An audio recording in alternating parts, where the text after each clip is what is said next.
Otro mundo.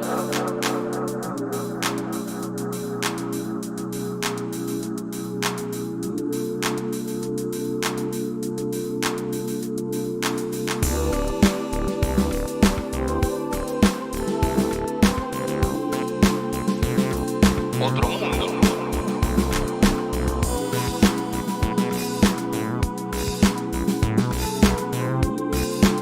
Era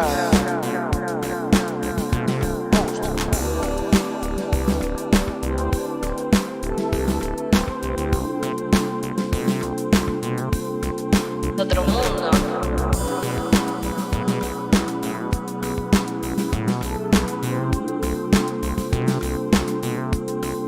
Otro mundo.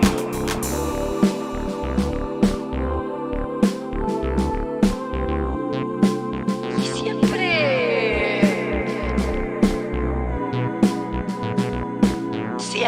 chavo el 8.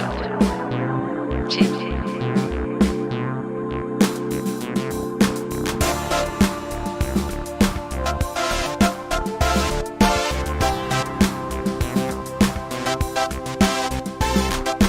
Lego es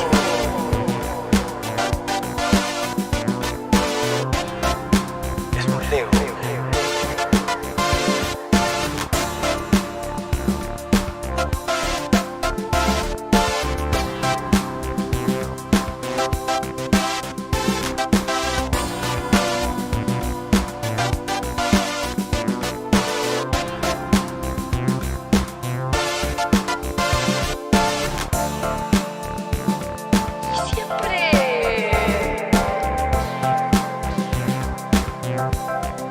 Siempre chavo el 8. Sí.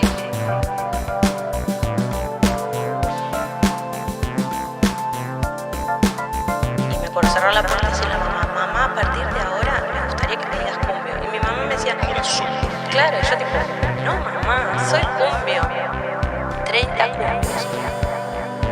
4 Blackberry. Una ambulancia, un bondi y ahora Ghost.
when the early 2000s when we would have met, like how loaded would you have been?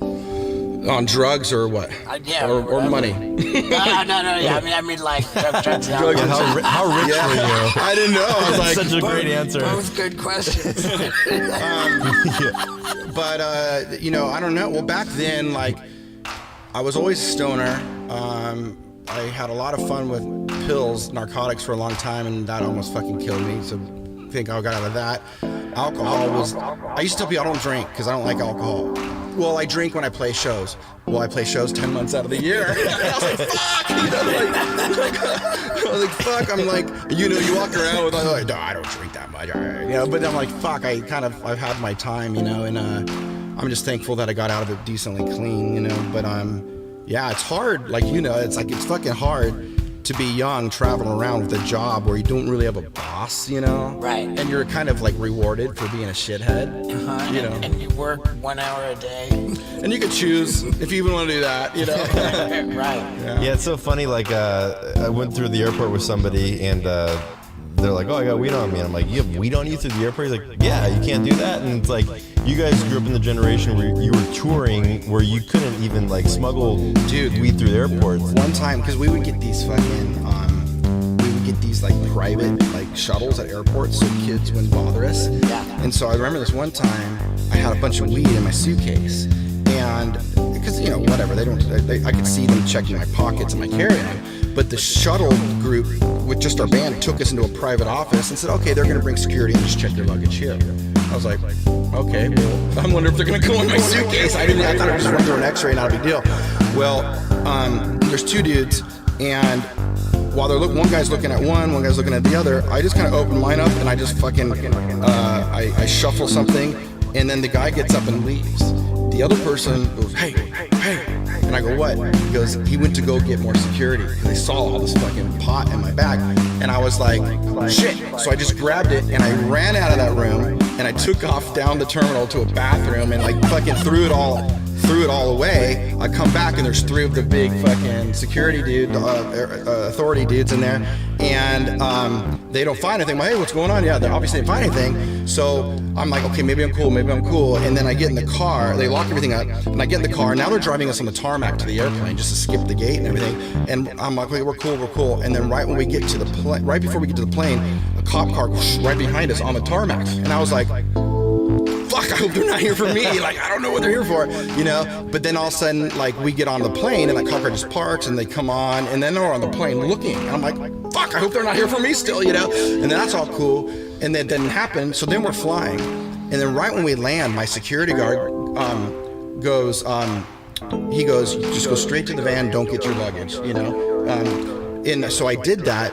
And turns out they put these stickers I didn't even know existed on my luggage. It says the letters DE, which means drug enforcement. So if they think there's something there, they stick it and they call ahead. And so if you see cops at a baggage claim waiting around, they might be looking for that sticker, then they'll grab that luggage. And that happened. So my bag came out with drug enforcement stickers on it. And my security guard, my bodyguard dude, just ripped the stickers off and took it because he knew what to look for. So it's kind of like what a great story that was. Yeah. Well, it's just like, I really enjoyed it. But you know what's stupid about it? It's fucking pot. It's like, dude, this isn't like, dude, this is like literally the one thing that doesn't kill you and doesn't addict you and doesn't really fuck you up other than you eat a little bit and say some dick jokes. But like, it's so retarded, like the whole thing around weed. And yeah, Did you have any cool places where you used to try to smuggle drugs in different states or countries? Usually my butt.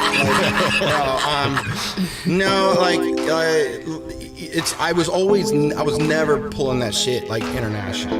Like last thing you want to do is go to jail in fucking Peru or something. Not that we ever toured Peru, but you found a dog in Peru, which is awesome. So I never did that. You just try and find things there, but I wasn't that gnarly about it like back then. Like now I kind of go, if I go on tour, I get weed. It's so boring. Like I don't know what I'm gonna do, But back then it was like I just wasn't that crazy about it. Or I had prescription pills. That wasn't my thing because I broke my back. Like I had like multiple herniated discs and they broke in pieces, tangled in my sciatic. I was like on a cane for like a year. How'd you break your back? Well, just long time playing guitar, hunched over, and launch ramps. Remember launch ramps were so big when we were younger? Yeah. What the fuck were we thinking? Up and slam up like 8 feet, bam, over and over again. And then we're like, maybe that wasn't the smartest way to do it. But Did you ever like ollie off the launch ramp, or was it you an early grabber? I was an early grabber because I just never had the chops to do Me either. transitions. Like, oh, you made me feel better. Okay, good. Yeah, me either. I had a little phase of ollieing off them, and it was very weird. Remember Nodis? Oh my God. Nodis. It breaks my heart that he doesn't follow me back on Instagram. I have a Nodis board that I made into a, like where the wheels, my girl made it for me. The wheels are light bulbs. It's on the wall, so it's a lamp. That's sick. It's got trucks and the wheels are light There was like bulbs. a whole time frame in skateboarding where it's like, Nodis Cop is Nodis Cop. It was the raddest name. He's the raddest. He's just the raddest guy there ever was. I mean, Dude, he would do shit, but he would ollie off of these launch ramps and embankments, and he's like 18 feet in the air, and you're like, whoa. right when he board slid the crossbar of the Jeep. Oh, dude, you know who else is rad like him? Is Jeremy Klein. Jeremy's a friend of mine, and I haven't talked to him in years, but I used to skate with him all the time. And Jeremy was like that, like, well, here's like a beautiful ledge to skate, and he's like, but look at that little bump over there with weeds on it, and a rock, and like trash, and he goes to that. One time I slammed so hard that I thought I was dying, right? And he comes right past me, and I'm in the worst pain still. I haven't like come out of it yet. I'm like literally think I'm dying. And all he says is, that's what you get for ollie, because he spent the whole day doing slappies. Just fucking slappies, and because I ollied and ate shit, like. So rad, man. Like he was in the Rubbish Heap video, which I remember that. I don't remember the video, but I remember that name. the Rubbish Heap video was Spike Jonze's first ever video project. Spike Jonze. There was a video for World Industry that Jeremy Klein was in it. Jeremy Klein was in the end and everything. I love that we have the skateboarding in common. Yeah. Did you ever do like an early grab 360 off the launch ramp? Fuck no, dude. I'm like straight up Melancholy's methods and shit. Maybe try a judo back in the day. You know, like I remember the day I was skating this place and like this dude shows up with pitch black hair, punk rock dickies and shit, and he's doing 360 fucking burial flips or something to disaster slides, and it was Hensley. Wow. And I was like floored because this is that at that moment. He is the guy for street. Sure, you know, he he was, yeah. And I remember like going, I don't know if my fucking judo is good enough. You know, but I couldn't flip the board. I mean, now these groms are like fucking 360 flip. They stand in a parking lot and do it for months until they can do it. And I was like, I can't do that. Like, it's so insane. I don't know how a kid could be introduced to skateboarding for the first time, see what the pros are doing, and be like, oh dude, I'm gonna get into this. it's so gnarly. I mean, it's so gnarly that people are like, well, kickflip is just like the beginning of what I'm doing in the air. Right. It's just like the first of 3 things I'm doing. It's just, but the flipping stuff was just taking off when I was skateboarding, because I really stopped skating when I got out of high school and I started touring, and I was like, I can't break my wrists. Did you graduate high school in 93? 93, yeah. So I had to like, I just couldn't do crazy shit. I was always like going on tour. So That's crazy that Blink was formed when you were still in high school. 16, yeah. That's why the dick jokes were so great, you know, like, because we were just right in the middle of where they should have been great. And so now you've got, are you more in like the TV film stuff than music? Kind of both, but yeah, I'm pretty heavily into the film stuff. I put out a movie called Monsters of California. I made a movie called Monsters of California. We launched the teaser trailer for it a few weeks ago, hoping that'll come out this year. But that's like this rad indie story about 3 skateboarders, but our kind, you know, like just actual like fucking dirty dudes. And it was funny, which was funny because every time I was talking to people in Hollywood about this, like when I was getting it developed and setting it up, I was always just like, okay, you know, when I say skateboarding, I was like, it's not what you think, because I know what you're thinking. You see kids with helmets running around all perfect, like a skate park and all. I go, it's like, and I would always go back, I was like Steve-O and Bam and the guy. I mean, that's my friends, okay? That's who I grew up with. Just picture those guys as my best friends. You know, that's who's in this movie, you know? And you can cast skateboarders and stuff, but For me, we did I found 3 dudes that are like 17, 18 years old is what they play, and but they're just edgy, just boys, and it's cool because I until mid-90s, when Jonah Hill did mid-90s, I was like, I've never seen anything really captured skateboarding in the way I knew it. Right. And that really reminded me of like the hot summer days, like getting into trouble and everyone's really rough around the edges, So Monsters, California is these 3 skateboarders get all fucked up, mixed in with all this paranormal stuff, government stuff, and all this UFO stuff, and then that kind of was the beginning of setting up like a whole bunch of other films that I'm doing. These are big science fiction things. Yeah, I saw was it like a Deadline article about like you've got like a series based on your book about UFOs, and then now there's like a subsequent series to that. Yeah, so Legendary picked up my book's called Secret Machines. It's like these 700-page novels that are about UFOs, story about UFOs, but it's all government. It's all like military-industrial complex. Think like Area 51, CIA, Department of Defense, and then their counterparts in other countries. And then intermixed with that is some of the things flying around are totally different entirely, and so it's a big deal because this is the true story.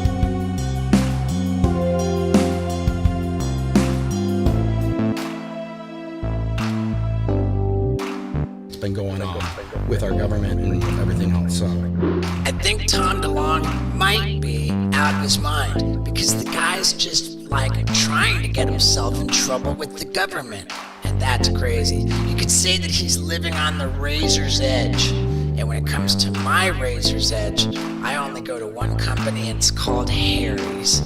They make the best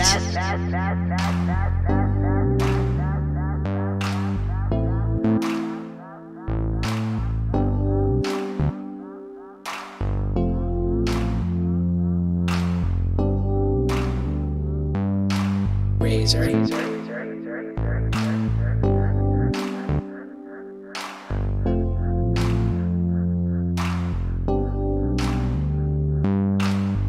With the UFOs.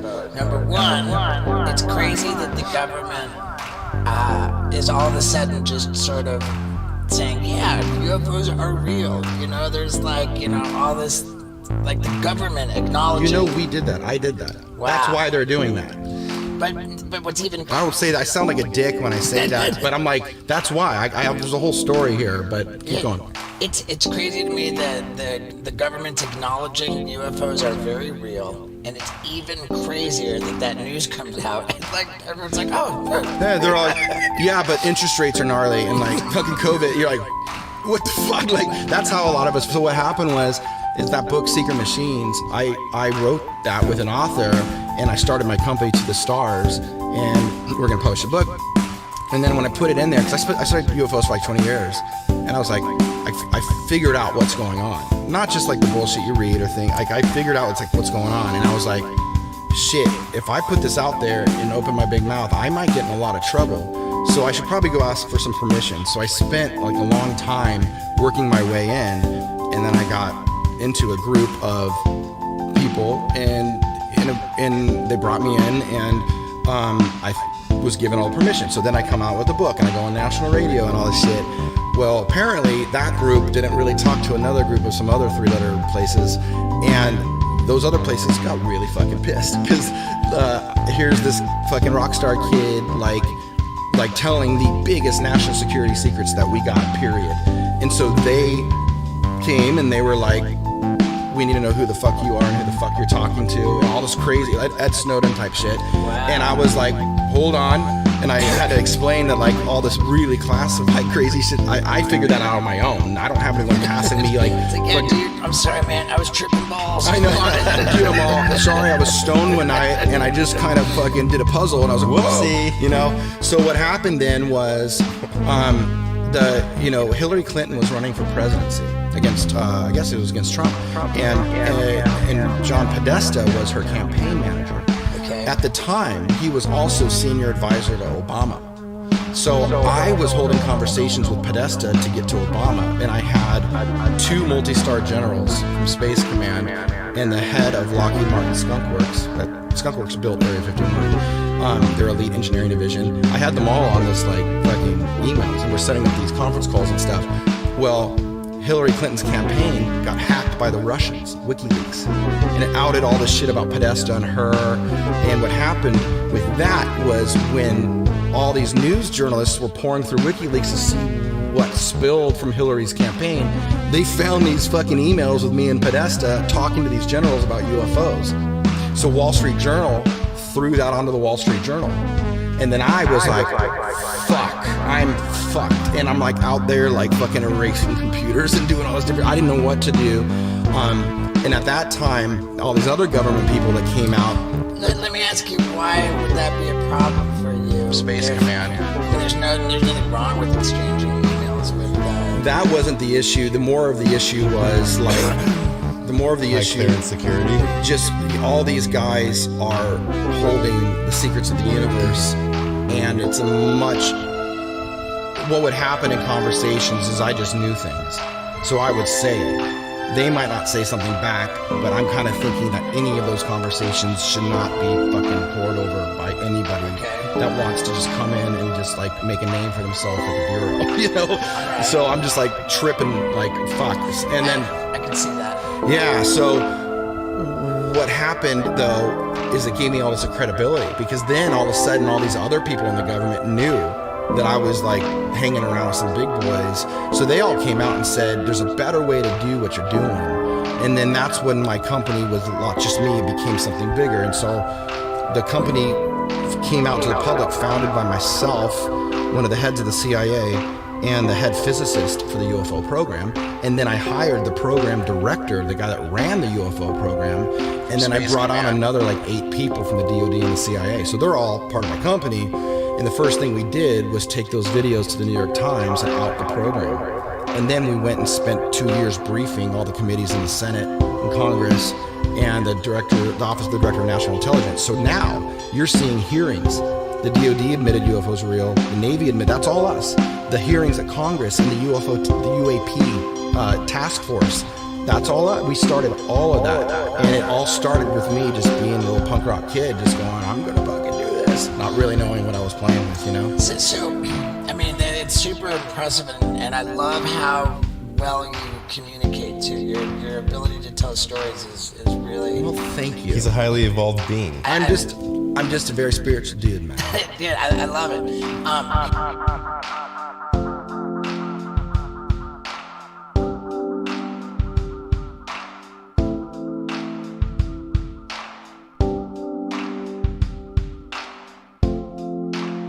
And it all started with me just being a little punk rock kid. From Space Command.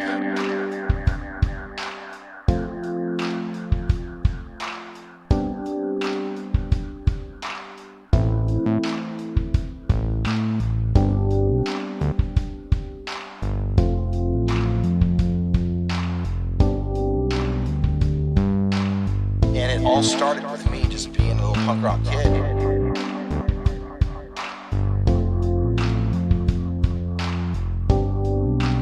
From Space Command.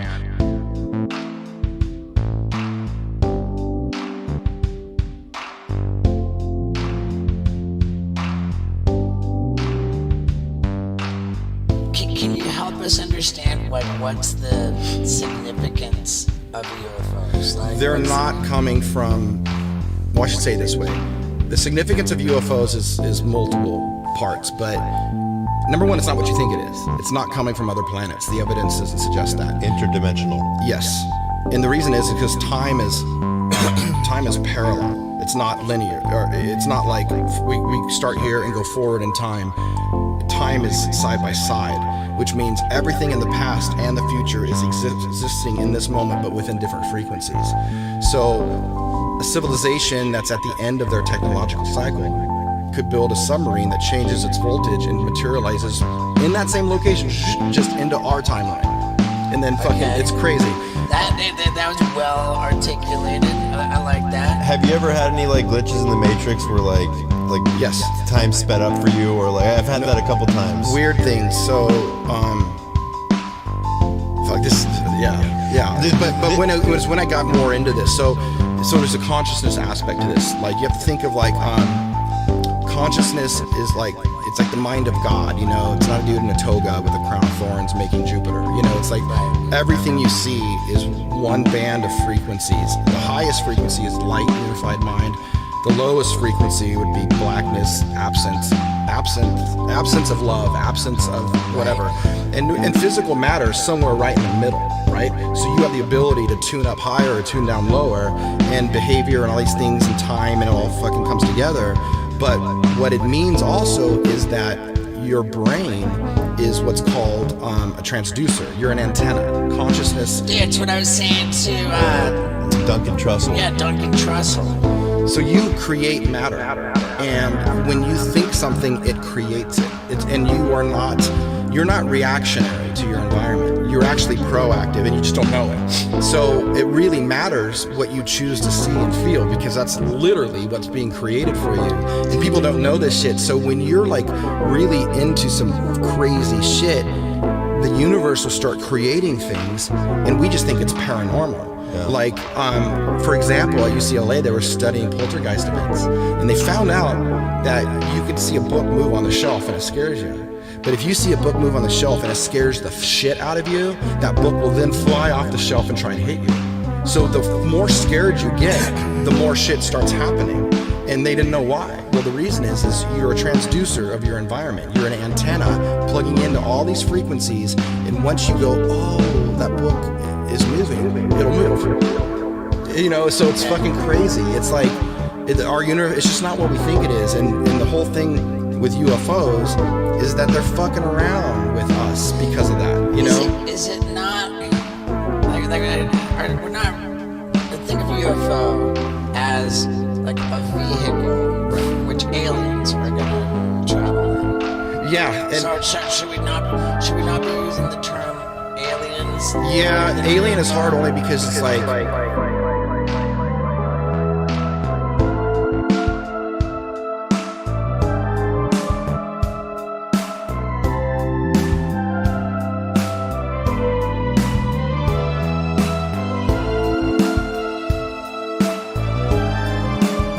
Space Command.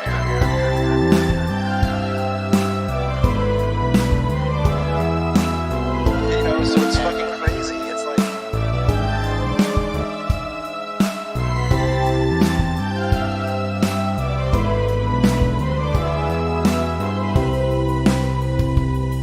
you know, so it's fucking crazy. It's like, and it all started with me just being a little punk rock kid.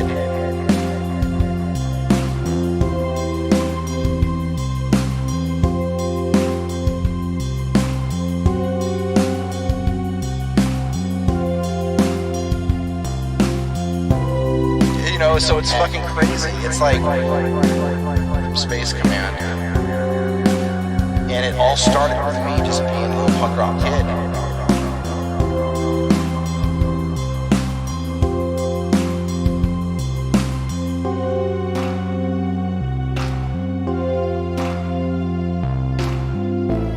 That makes us think it's coming from Mars or some shit, or a different planet.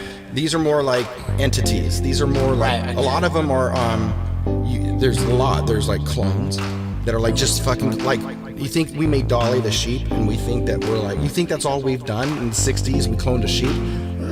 We we might be a little bit more advanced than that. Right. So what is something else that's super advanced? Doing AI and creating things that can fly around and tamper. Well, are they little program bots? Well, where's like the mainframe? Well, maybe the ship is alive in a mainframe, biological organism, but it's metal and whatever, but there's an intelligence to it because it's so advanced. Okay. So the theory that they started showing up at the time we did nuclear weapons, they're not here to protect us, because that would be like not interdimensional. That'd be from like outer space. No, to protect not us. interdimensional, because the one thing we found out is that the EMP wave from a nuclear blast kind of travels through multiple dimensions. So it's like that energy is fucking up whatever's in that location, and maybe those people are like, what the fuck was that?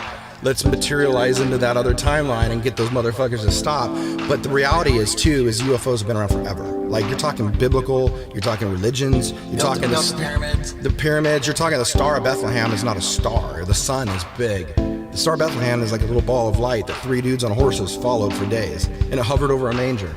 So think about that. What is that? Ezekiel's wheels, Fatima in Portugal. All these religious events are always the same thing, and you got to then go, well, what are they doing? What is happening from that? Well, we start cults. We go crazy. We create different religions. We have different belief systems. We get really scared because they prophesize the end of the world. They tell you that if you do something wrong, you're going to go burn in hell for eternity. But if you listen to what that voice is in your head, that's God. So do that. And then someone hears a burning bush and they go and start a religion. It's like holograms and technologies and making people not be together. Making us think that there's a dude like Allah or Jesus that created the universe versus source intelligence. There's just like your bandwidth, your fiber optic cable just to like consciousness, which is like the one power that powers the atom, that permeates everything. And we're all from it. But as long as we think it's a dude, and that group over there thinks it's a different dude, we're gonna hate each other, and we don't really evolve, and we don't really grow spiritually, I'm sure you've heard the story. I went down the rabbit hole with, they brought people to Alpha Centauri, to like 13 people. And the Serpa. Is that true? I mean, what is that different than like what's going on now? Like, are stories like that true? I don't buy those, I at all, but I do know some fucking crazy shit where like, it makes you kind of wonder about the other stuff. So, for example, there's a document that leaked that described something coming from another planet, and then it hit like a meteor, and then it all came down, and then we retrieved these bodies in the craft and whatever.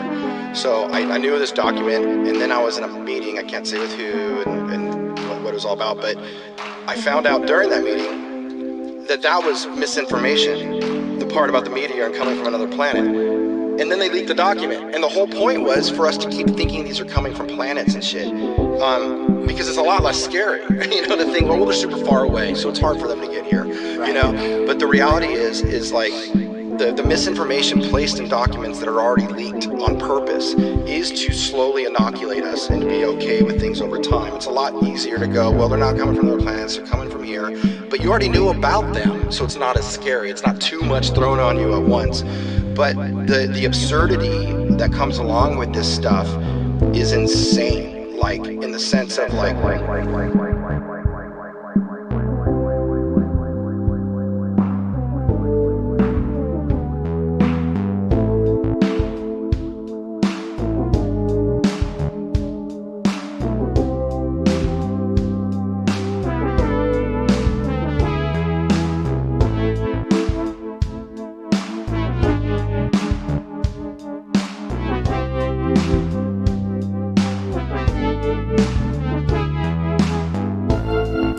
told so many fucking stories. There's like shit where things just show up and they look, totally human, and then you turn around and it's not even there, but you're on a ship in the middle of the Atlantic and you're on an aircraft carrier, and it's like there's a human standing there telling you to get the fuck out of the area, and then you turn around and that fucking human's not even there. So you're kind of going, well, did we go to another planet? Like those things. What I would say is there is potential that something like that happened, but I would say 70% of what's in there is probably untrue or something. I think that there are things on other planets, but I think that what's really going on is like space-time, they call it space-time, is because if you light a flashlight, that light travels for infinity. So if you were to, like when we see a star, they always tell you you're seeing like, we're seeing what happened like 30,000 years ago because that light just got here. So we're essentially seeing the beginning. We're seeing the same star, but we're seeing a different point in time than where it's at, but we're looking at it. And that's the idea that I think in space, the way things stretch out with light is the way everything exists all in one moment. So I don't know how much planet to planet fucking transportation's going on. I don't doubt it. But what I do know is the things that are materializing here are doing it with frequency and timelines and stuff. And when you said the materialize in a different, time, like, and describing the parallel timelines, that was so digestible. Oh, that's cool. I was able to really kind of get that.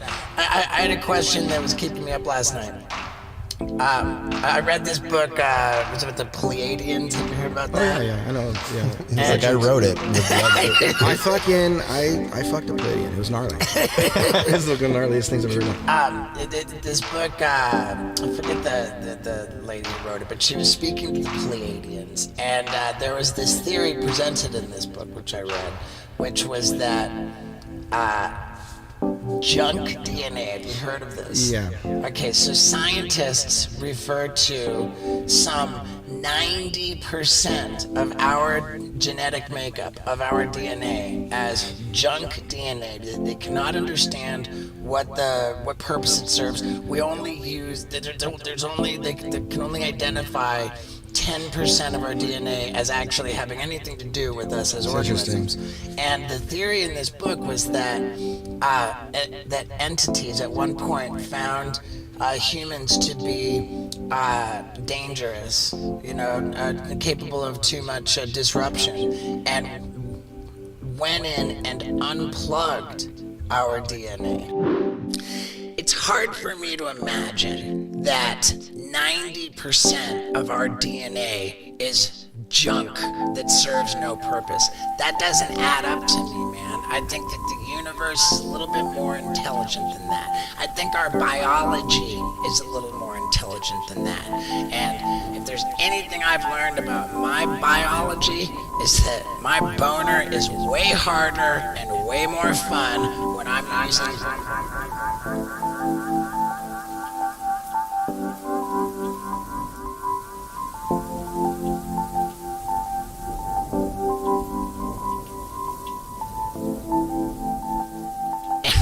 I had the best time.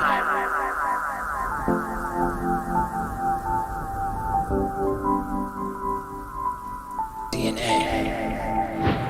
Because the theory is that the purpose of the junk DNA, 90% of our DNA, was actually, that was what made us interdimensional beings. And so by unplugging our DNA, we no longer operated in a higher frequency or something. Yeah, in other dimensions. Yeah. And by relegating us to simply this 3D experience, then without that DNA plugged in, we now kind of feel we don't understand why we're here, what's the meaning, we're kind of just in the dark, they rendered us impotent in some kind of level. Yeah, I don't doubt a version like that at all. I mean, I'm not a geneticist, obviously, anymore. but yeah, I mean, I think the way it looks like to me. Barbara Marciniak, she was the author. The way it looks like to me is that something came here and tampered with DNA and all the chimeras and all the weird shit you see on pyramid walls. It's like half man, half bull, and all this weird shit. Even when you look at the ancient Sumerian texts, it talks a lot about those who from heaven to earth came, and they created a slave species. And so there's Nephilim. The Nephilim was part, the giants of the Bible, all that kind of stuff. Because the fallen angels took women for wives and gave birth to giants. I mean, there's a whole series of stories and color that we can paint with that someone fucked with our DNA. And I tend to think that there's something that's been cyclical on Earth, where civilizations rise and fall in these Tower of Babel type moments where they will be us gods, strike them down, change their languages and all this weird shit. I really believe there's truth to all of that, that as soon as we let off a nuclear weapon, boom, they show up again. Wow, we put all these kids in a zoo and now they're building bombs. We gotta figure this shit out. So I think what I've learned is that all the secrecy around UFOs was for good reason, because we didn't know what it was, then we thought it was aliens, and we realized, holy shit, they're not aliens, they're something else. And then we're like, what do? We need to study this, understand this, we need to build a weaponry or something on a way to push back. We got to do something, but it might take like 70 years.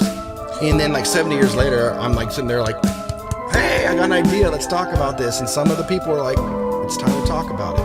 Others were like, it's not time, but it's nature, so we gotta kind of confront it regardless. But it's very real. It's insanely bigger than you think it is. It's not just a few things in the sky. It's very, very big. I got brought over to Italy. Some dudes with Italian intelligence in Vatican and UN, they were all there when the military base had these briefings, and they showed me a map of the Mediterranean. And what was happening is on the coast of Sicily, all these like apartments were like catching on fire. Like a microwave, boom, some books, boom, like the fucking couch, boom. And so the government came in and they're like, what the fuck is going on here? So they quarantined the area, get everyone to leave, and they're going, why are things catching on fire? They detected these energy beams, energy weapons or something that were coming off of like way out in the ocean in the Mediterranean. So this dude gets, he was a colonel at the time, and he was in charge. What they looked out and saw were UFOs, were out in the ocean fucking around. So the head of the UFO program and the head of the Italian Navy SEALs get on an unmarked civilian helicopter and just fly out to go see what's going on out there. As they're flying, a UFO pops out of the ocean and shoots their fucking helicopter down. I have the documents on the Italian intelligence letterhead. I talked to the two dudes I was in the meeting with that were on the fucking helicopter. I have pictures of the helicopter being chased by a UFO and all the damage that was done to it with some type of microwave weapon or something. And what they found out was that there were airplanes and other helicopters kind of in the area, but the UFO knew that those dudes were looking for him. It's like they can read their minds. It's like we have drones that fly around and listen to people's like cell phones and shit. They do it with thought. You know, imagine in advance, we don't need to listen to their phone. I'll just fucking point my dish at Steve-O and I can hear he's thinking of some weird shit, you know, like, right. Shoot him down, you know? So, it's just absolutely wild. So the map they showed me of the Mediterranean, they go, these are all the hot spots of what's happening with UFOs just recently. And there was hundreds of marks, all over the ocean. There are just things happening everywhere, every day. It's fucking crazy. Yeah, I heard there's a big base under Puerto Rico off the. I think they're probably, I would imagine, in all over the place in our oceans. Yeah. Yeah, I mean, there's so much I want to ask you because it's so fascinating for me. Maybe you can help me find this documentary. I went down the rabbit hole on YouTube 10 years ago, and it was the man who spoke 100 language, and he worked. He visited the White House during the Eisenhower. And he was like well-liked and everybody liked him, and then I couldn't find this documentary anywhere. So I'm like, is this a figment of my imagination? Or there's these stories, Valiant Thor and the stranger at the Pentagon. Yeah, where a dude shows up that's super smart, says he's from Venus, and he's hanging out in the Pentagon at these things, and he's giving us all this knowledge. Three things. One, it's either true or it's not. Two, he's lying, he's not from Venus or something. Or three, he's from here, or and he's lying from where he's from. But the idea of, I'll say it this way: I personally, in my own opinion, subscribe to face-to-face interactions and technology transfer and all that kind of stuff. I believe there's a possibility for that to have existed. I say this because I have pieces of wreckage from the 40s under a defense contract with the government right now, and you can look that up. If you look up Tom DeLonge, Army material, you'll see all the articles. It's the first time in history the U.S. government's talking about doing, a defense contract on purported UFO material. We've had that for a couple of years. It's being studied in like crazy ways. I can't talk much about it, but if I have that, I would imagine that some of the governments in the world have a lot more than I got, and we're not saying that this is real. We're saying it's highly It's highly anomalous. It's the engineering on this one piece looks to be fucking crazy, and that is still looking to be the case here after having this contract for the past couple of years that it's studying. So if there's nothing to this, we would have lost that contract like 2 months into it, you know. So we'll see where it goes and all that kind of stuff. But if I have a piece and it's looking to be pretty gnarly, then I'm assuming that other places have some way bigger pieces. So if that's the case, then it's easy for me to say, well, then I feel there's a high likelihood that there's been encounters, there's been conversations, there's been interactions, there's been landings, there's been technology transfers, there's been something. But I do not know, like I could sit there and say, yeah, they brought me in and I hung out with this dude that said he's from Venus. You know, that's never going to happen. But I just think it's highly likely that something like that exists. As a lay person, I think that my takeaway so far, my general sense is that UFOs, this whole thing, is a good thing because they don't want us to blow up the world with nuclear weapons. Well, people want that to be the case. I wish that was the case. The evidence doesn't suggest that's the case. I think UFOs don't want us getting too powerful. I don't think that, because you don't just look at the nuclear weapons. You got to go back thousands of years and go, in the earliest documentations of mankind's encounters with the spirit world, what was happening, just macro brushstroke. Okay. And it's always about managing, suppressing consciousness, confusing our belief systems, and keeping us separate from one another and not letting us get powerful. You know, there was another component of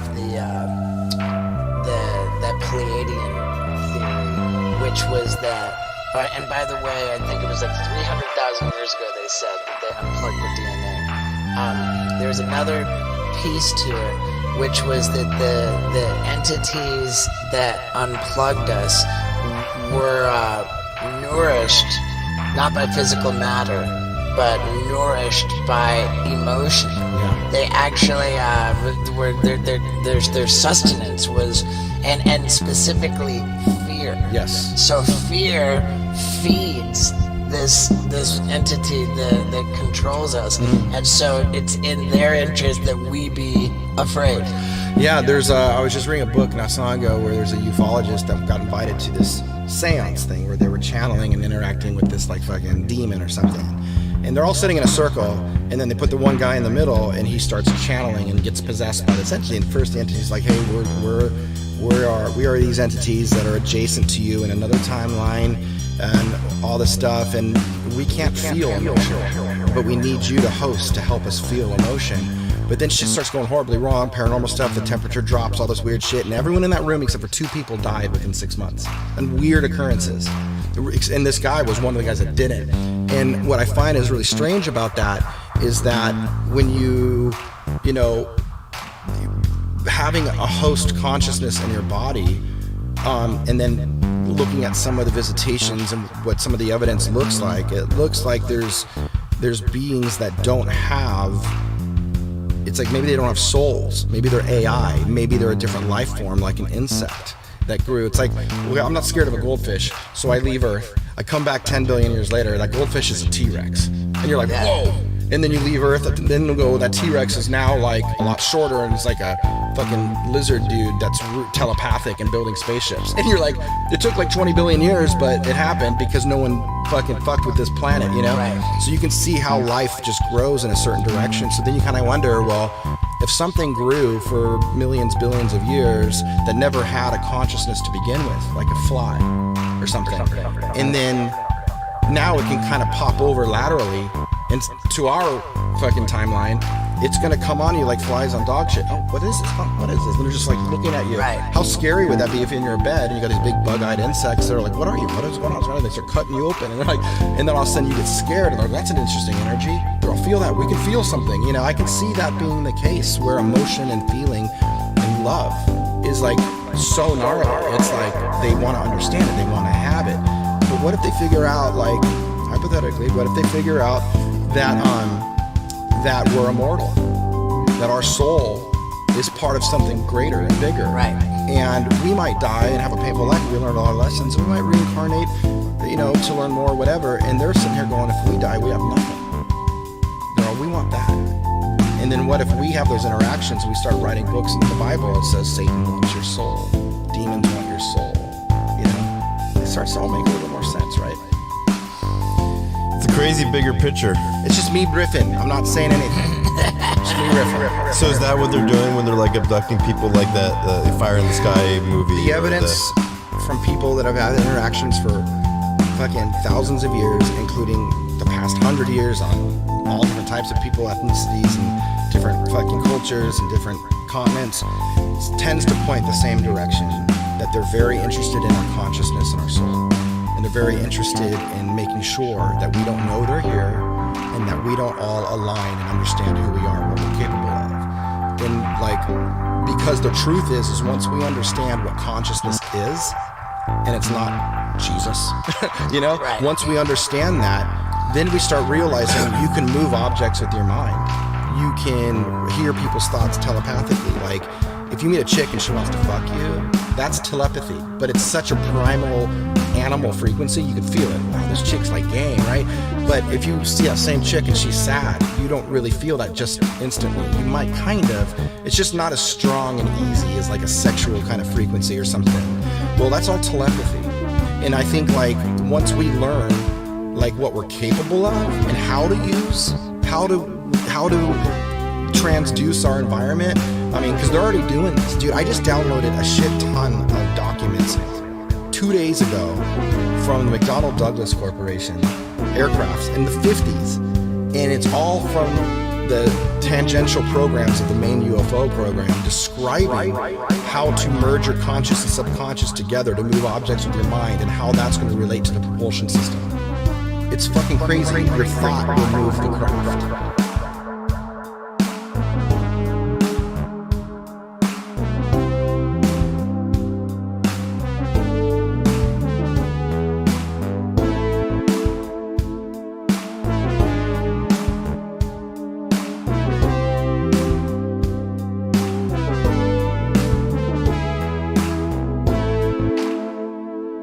And it all started with me just being a little punk rock kid.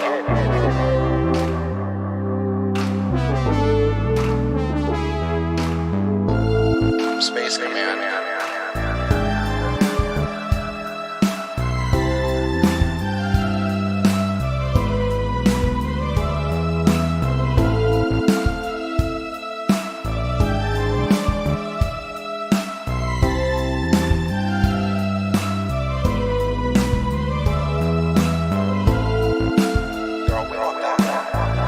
When we have those interactions, we start writing books in the Bible. It says Satan wants your soul, demons want your soul. It starts to make more sense, right?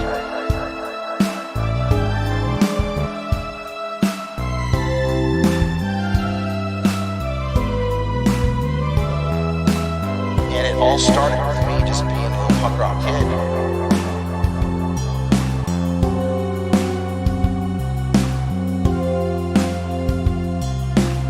And it all started with me just being a little punk rock kid. Demons want your soul, It starts to make a little more sense, right?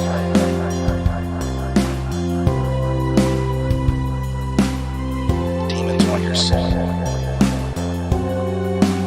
And it all started with me just being a little punk rock kid.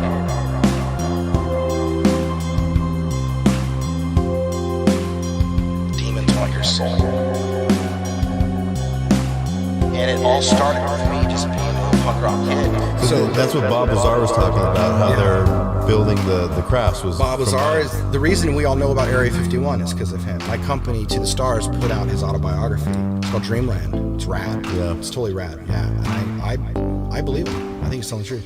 When you say that they're worried, the UFOs don't want humans to become too powerful. And I think there's more than one too. I don't think there's one group here, so it's hard. Like the Greys. Sure. It's like when it would be more better to say UFOs. It's probably better to say competing intelligences, because who knows? Right. It's like you're in the ocean, you see a dolphin, so you're like, okay, so this place is full of dolphins. Then you see a fucking jellyfish, you're like, whoa, that's weird. You see a whale, but then you see a Coke can, and you're like, then you find the boat, but you're still not even thinking that the boat's from land. You know, so we don't know. The universe has all that, you know? Fair point. I just think that, like, when I think of humans becoming too powerful, that's a concept that I can kind of grasp when I see the way, you know, just consider the way we've paved over the world. We've, like, you know, environmental destruction, you know, like, I feel like we've kind of become too powerful. Yeah, I think, you know, I don't think anyone can disagree that, like, we're, like, destroying the planet and destroying each other, which is, like, we have the technology to do that before we have the spirituality to not do that, you know? Right. It's like this idea that, you know, but this is the other thing. The universe, to me, it looks to be what we call duality, where every particle has a counterpart. So every atom has, like, a negative and a positive particle. The realm of the relative. And, well, you have light, you have dark, you have opposites, you have the past and the future. Everything is like duality. So even when you look at Earth, there's a dual system. You have democracy and freedom and free will, and then you have authoritarianism and controlled and absence of love, absence of individuality, and it's competing systems, but I think it's representative of the universe we live in. You gotta think of the yin and the yang symbol. That's, like, very real. That's duality. Every ancient religion talked of duality. You have heaven and hell. The Mayans had the two-faced God or whatever. The Gnostics have the exact same thing, where you have, you know, varying versions of a supreme, loving kind of realm and something that's opposite, that's entropy and falling apart. And I think that, like, we're just stuck in the middle of it, you know? Are you familiar with Neil Donald Walsh? No, but I am familiar with Neil Armstrong. Is he the same? No. Neil Donald Walsh wrote a series of books called Conversations with God. I've heard of that. And I love that. We both love that. Is it rad? Yeah, okay. It's super rad. And the concept there is that that the universe, God, is absolute love, pure love, but being absolute, just one thing. You know, we're all familiar with the concept of oneness. You know, yeah. we are all one. But as just one thing, being absolute love, it has no ability to have experience because it's only one thing. It needs another, something to relate to. A reflection of itself. Right. Yeah. So the actual universe, this is the theory, the universe is an exercise in that absolute love experiencing itself, where it divides itself into a multitude of parts, so that each part can relate to the other part, and only in that move you go from the absolute realm to the relative realm. Yeah. And relative meaning that you can't have, nothing can be cold unless you have hot. Yep. You know, nothing can be up unless you have down. Yep. And so it's all, you know, that division of the absolute creates the ability for there to be experience. Yep. I totally then, subscribe to that. And thus we are all, and all of creation is an exercise in God experiencing itself. Totally. And I think, like, you know, there's a guy who wrote a fascinating book called My Big Toe, The Theory of Everything. It's this, like, crazy physicist trying to figure out how it all works. And he said the same thing. If there is, like, one source, unified mind, the only way for it to evolve, because you devolve or evolve, is to break off pieces of itself and learn lessons without knowing the answer. Like, we're in a quiz, and if someone goes, dude, you can die, you're immortal, you're fine, you're like, oh shit, fuck it, I'll jump from a train, you know? Nothing matters. But if you don't know that, then you'll act differently, and you'll learn differently, and you'll have compassion and all these different things, and then source can grow. And I think but the difference here is, what's interesting is the way I see it in my mind is, imagine you have, like, the shoebox of light, and that's, like, the fucking love, you know, everything's combined and we're all one. And then you have a shoebox of pitch blackness, that's the absence of that. And then you shove them together, and all the light goes dark, but all you're left with these little specks of light in the darkness. Those are like stars.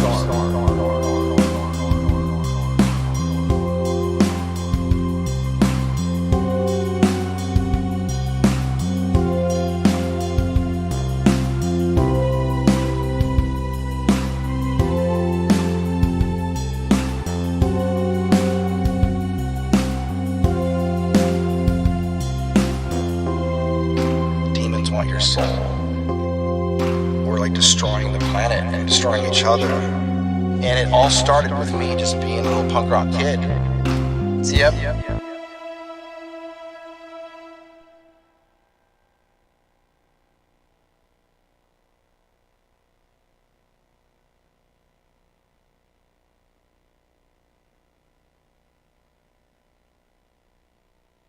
And that's where you get kind of the geometry.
And it all started with me just being a little punk rock kid. See ya.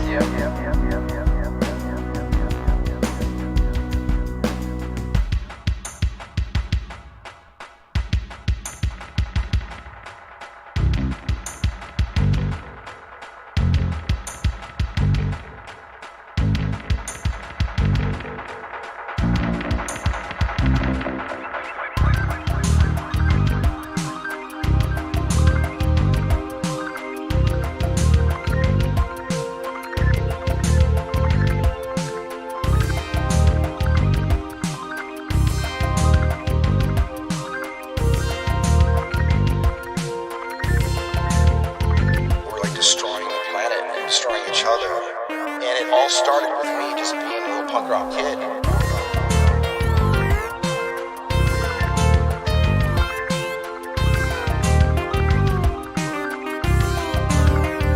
Yep.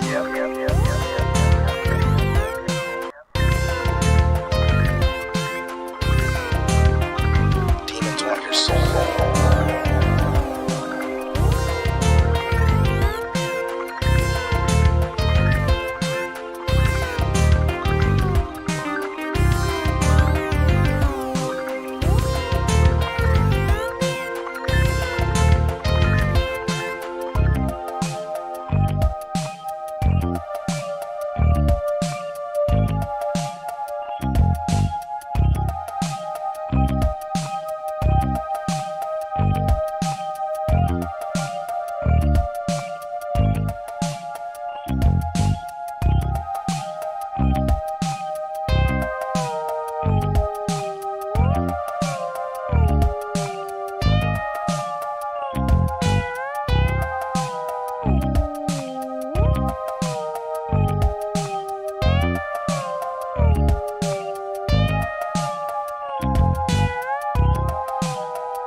Yep.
destroying each other.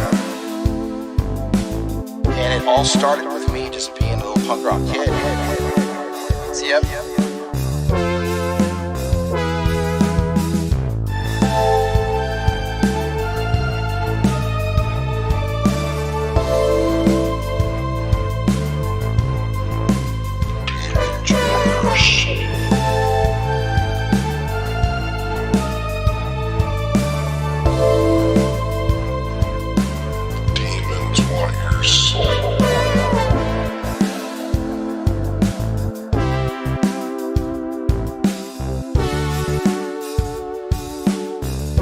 Destroying the planet, destroying each other.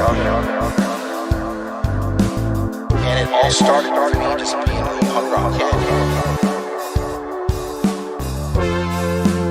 See, yep.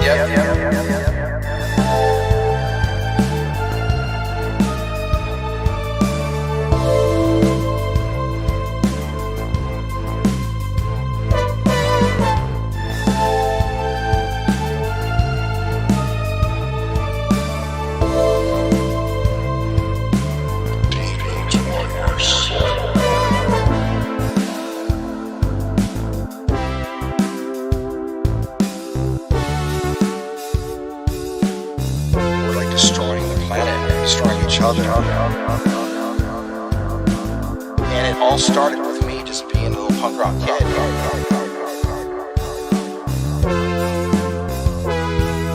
See, yep.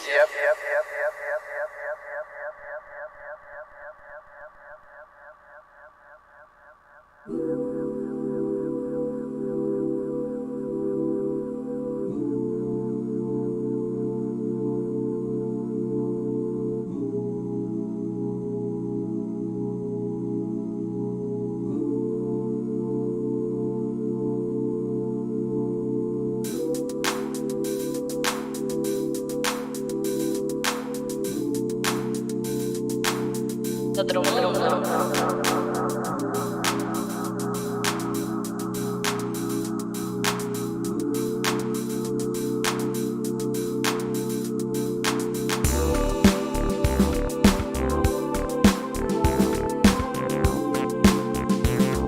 Otro mundo.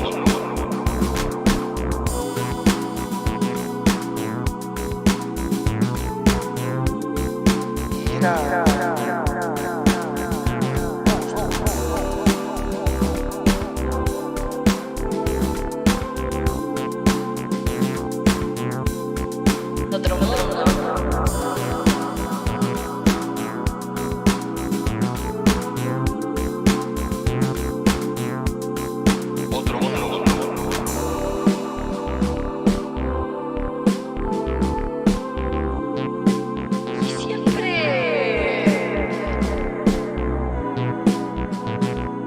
Siempre, chavo, chavo. See, yep.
Por cerrar la palabra, decía la mamá, a partir de ahora me gustaría que me digas cumbio. Y mi mamá me decía, claro, y yo tipo, no mamá, soy cumbio.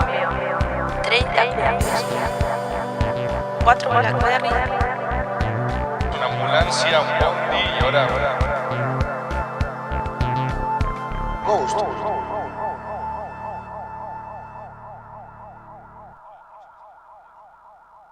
And it all started with me just being a little punk rock kid.